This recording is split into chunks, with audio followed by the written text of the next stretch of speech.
Hai guys, apa kabarnya? Kembali kita berjumpa dalam unek-unek yang ada dalam sekitar kehidupan masyarakat. Penderita pandemi COVID-19 atau virus corona semakin bertambah setiap hari. Berdasarkan data dari Kementerian Kesehatan RI per tanggal 16 Juli 2021, perkembangan COVID di Indonesia, jumlah kasus terkonfirmasi positif COVID-19 di Indonesia menjadi 2.780.803. Kasus dengan 2.204.491 sembuh dan 71.397 meninggal. Masyarakat dihimbau tetap patuhi 3M, menggunakan masker, mencuci tangan dengan sabun dan menjaga jarak untuk memutus rantai penularan COVID-19. Bersama kita bisa lawan COVID-19. Selain berdiam di rumah untuk memutus rantai penyebaran, masyarakat Indonesia perlu memanjatkan doa bagi bangsa agar kita bersama dapat melewati badai corona dengan baik. Sementara update perkembangan vaksinasi COVID-19 di Indonesia per tanggal 16 Juli 2021 pukul 18, dari total sasaran seluruh rakyat Indonesia 208.265.720 yang sudah divaksin pertama 40.912.440 atau baru sekitar 19,64%, dan vaksin kedua 16.098.999 atau 7,73%, masih jauh dari harapan.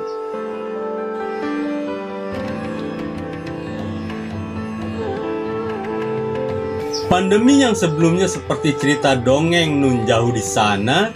Saya ingat ketika awal Februari Maret orang melakukan banyak humor yang beredar di WhatsApp atau di media sosial. Tur gratis ke Wuhan, dan orang lalu tertawa dan seakan-akan itu hanyalah sebuah cerita dongeng semata. Namun sekarang ada di dekat kita. Pandemi yang seperti goyonan 14 hari kelar, pada gelombang kedua ini tiba-tiba jadi sesuatu yang membuat kita khawatir dan cemas.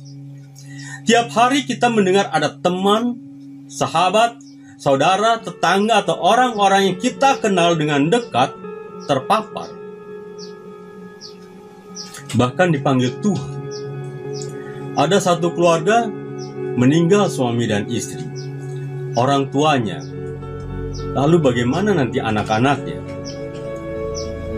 Saya hanya bisa diam terpaku dalam keheningan dan tidak bisa melakukan apa-apa selain bersyukur dan berharap kita semua bisa melewati pandemi dengan selamat, sehat walafiat.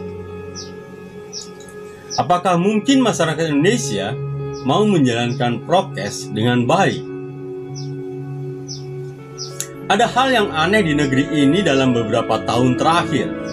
Tiba-tiba semua orang menjadi bebas, bahkan liar berbicara tanpa data yang jelas dan cenderung membuli, memojokkan, bahkan meracuni orang atau sekelompok masyarakat. Dan lebih aneh lagi, cuap-cuap kecap tersebut menjadi referensi, memiliki pengikut cukup banyak di masyarakat. Kebebasan berbicara, teriak mereka dengan garang. Kebebasan berbicara atau freedom of speech adalah kebebasan yang mengacu pada sebuah hak untuk berbicara secara bebas, tanpa adanya tindakan sensor atau pembatasan. Akan tetapi, dalam hal ini tidak termasuk menyebarkan kebencian, kebebasan berpikir dan berbicara, tapi dengan hati nurani.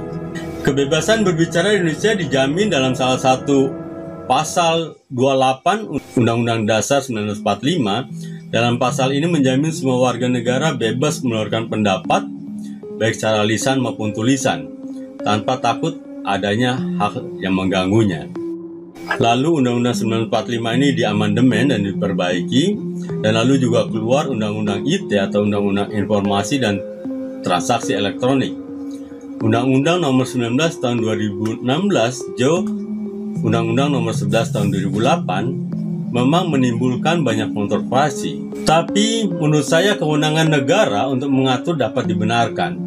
Bahkan menjadi tanggung jawab negara terutama pemerintah antara lain, dengan menuangkan dalam undang-undang untuk menciptakan situasi yang lebih kondusif bagi terpenuhnya hak atas perlindungan diri pribadi, keluarga, kehormatan, martabat, dan nama baik seseorang. Memang ini masih menjadi suatu yang kontroversi yang masih sulit untuk ditemukan jalan keluarnya. Akan tetapi perlu adanya sebuah kedewasaan dalam menanggapi perbedaan yang timbul ini. Undang-Undang Dasar merupakan suatu konstitusi di negara kita ini, dan Undang-Undang ITE juga dibuat untuk melindungi hak-hak warga agar tidak dilanggar oleh orang lain, karena kenyataannya masyarakat kita belum dewasa menggunakan kebebasan itu. Dalam banyak kasus kita lihat begitu garangnya yang mengancam banyak orang, lalu ketika tertangkap yang menjadi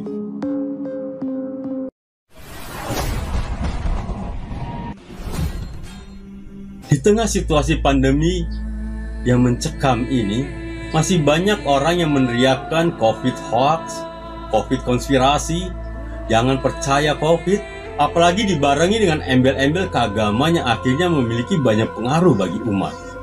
Padahal, pemimpin umat seharusnya memberikan sebuah penyerahan dan pengarahan yang baik. Bro, nggak percaya COVID-19 itu adalah hak Anda.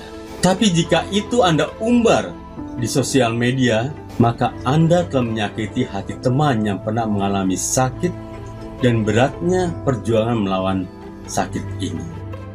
Anda juga telah menyakiti teman yang sudah kehilangan ayah, ibu, saudara, keluarga, sahabat, dan semua orang yang disayangi karena menjadi korban COVID-19. Membunuh orang tidak selalu harus dengan pedang. Cukup bilang COVID tidak berbahaya, COVID itu konspirasi, COVID itu bohong. Makin Anda berpengaruh, semakin banyak yang kau bunuh. Sekarang COVID sudah merebak dan kau harus bertanggung jawab.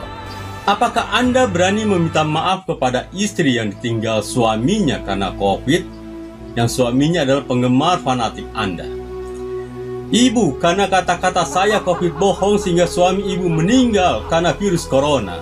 Selanjutnya biaya hidup ibu akan saya tanggung sebagai bentuk tanggung jawab saya terhadap masyarakat. Berani? Atau ucapan bela sungkawa kepada nenek yang cucunya meninggal karena corona. Oma, saya bertanggung jawab terhadap kematian cucu Oma. Anda punya nyali untuk mengatakan hal itu? Atau Anda sedang cuci tangan? Jadilah bijak, bro. Simpan kepercayaan Anda di dalam hatimu sendiri, agar jika kamu terkena COVID-19, dunia tidak menertawakan Anda, dunia tidak melendek Anda.